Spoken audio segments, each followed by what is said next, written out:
Welcome to 3 Minutes Khmer Learning.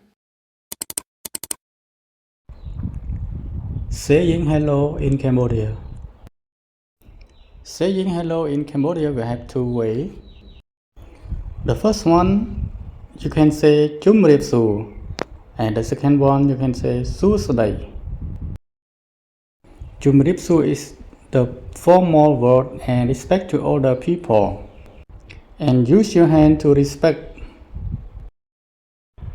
Su Sday is the general word you can use for younger or your friend, close friend.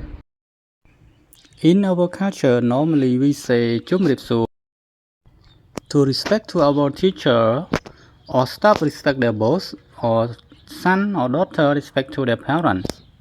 Saying sang in Cambodia. Sang, you can say Aw Kun.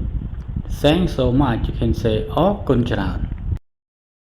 Saying goodbye in Cambodia. First one, Chum Riep Lia. Second one, Lia San Hai. So now let's say together.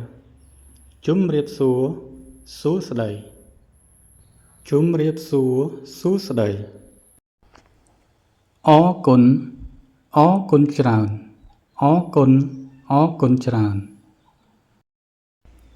Chum Riep Lia, Lia San Hai. Chum Riep Lia, Lia San Hai. Thank you for watching. See you in the next lesson. Chum Riep Lia.